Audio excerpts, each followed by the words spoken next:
The Boy Who Harnessed the Wind. Scene 1. I am looking for the boy who harnessed the wind. Yes, his name is William. He changed our lives. What do you mean?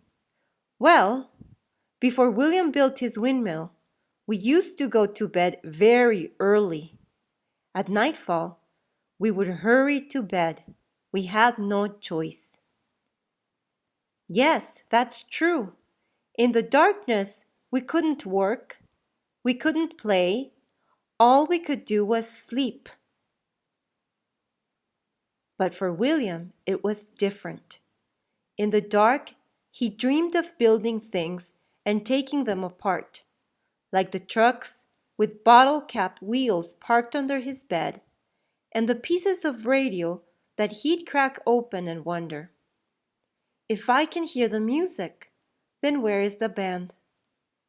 His grandpa's tales of magic also whispered in the pitch black of his room. Witch planes passed through the window while ghost dancers danced around the room, as if 100 men were inside their bodies. Did William work with his family? Yes, in Malawi, most families are farmers. Children usually help their parents in the fields at dawn. At dawn in the fields, William scanned the maize rows for magical beans, then wondered as a truck rumbled past, how does that engine make it go?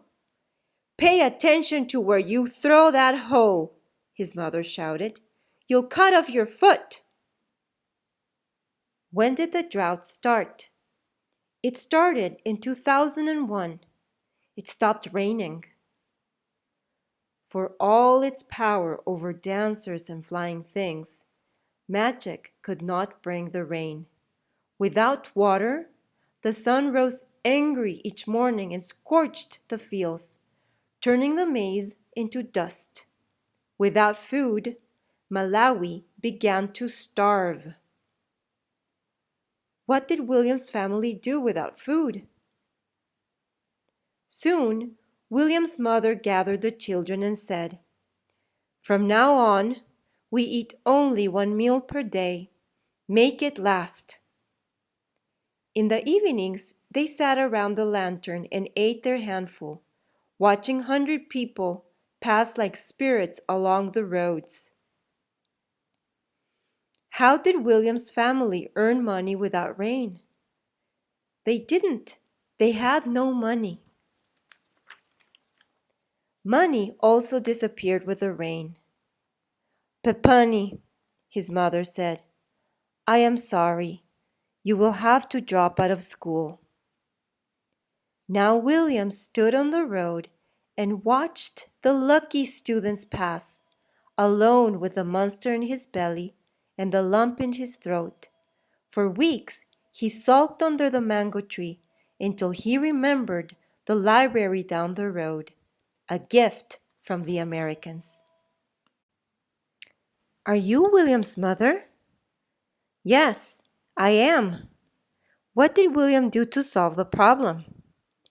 William used knowledge. William and his cousins found science books in English filled with brilliant pictures. William loved to learn, but he didn't speak English. William and his cousins didn't speak English? No, they didn't. They read the books with their English dictionaries close by. They put together how engines move those big trucks and how radios pull their music from the sky. Since he was a little boy, William was a curious cat. He was always wondering how things worked. That's amazing!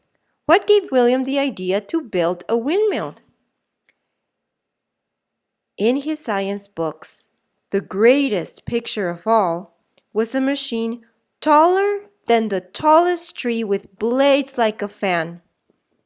A giant pinwheel? Something to catch magic? Slowly, he built the sentence. Windmills can produce electricity and pump water. William closed his eyes and saw a windmill outside his home, pulling electricity from the breeze and bringing light to the dark valley. He saw the machine drawing cool water from the ground, sending it gushing through the thirsty fields, turning the maize tall and green, even when farmers' prayers for rain went unanswered. This windmill was more than a machine. It was a weapon to fight hunger. Majestiam fempo, he whispered. I will build electric wind. Scene 4. Are you William's sister? Yes, I am. Where did William find his materials to build the windmill? He was very resourceful. In the junkyard, pieces appeared like rusted treasures in the tall grass. A tractor fan, some pipe, and bearings and bolts that required every muscle to remove. Tonga, he'd shout to the birds and spiders, holding up his prize. What did people think? They thought he was crazy. But as William dragged his metal home, people called out, This boy is Misala. Only crazy people play with trash.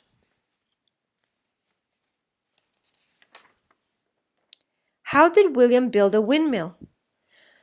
Well, it's a long story. First, William arranged his pieces in the dirt. A broken bicycle, rusted bottle caps, and plastic pipe. Even a small generator that powered a headlight on a bike.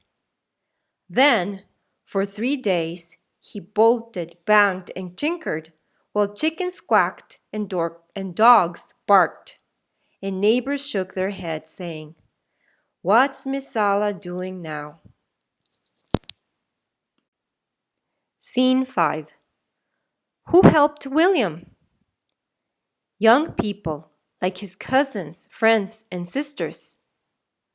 His cousins Geoffrey and Gilbert soon appeared. Muli Buwanji, they greeted. Can we help with electric wind? Grab your pangas and follow me, he said, and took them into the forest. Together, they swung their sharp blades into the trunks of the blue gum trees. They hammered them together to make the tower. Standing atop, William shouted, Bring it up! While the boys tugged and heaved.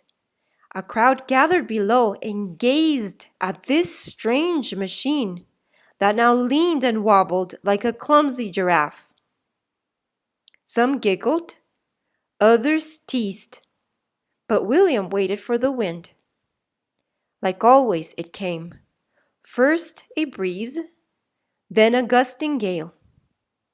The tower swayed and the blades spun around. With sore hands, once slowed by hunger and darkness, William connected wires to a small bulb, which flickered at first, then surged as bright as the sun. Tonga, he shouted, I have made electric wind. Wachitabwina, a man yelled. Well done. As the doubters clapped and cheered, William knew he had just begun. Lights could not fill empty bellies, but another windmill could soak the dry ground, creating food where once there was none. Majesti am fempo, electric wind, can feed my country, William thought. And that was the greatest magic of all. Darn, that's the end.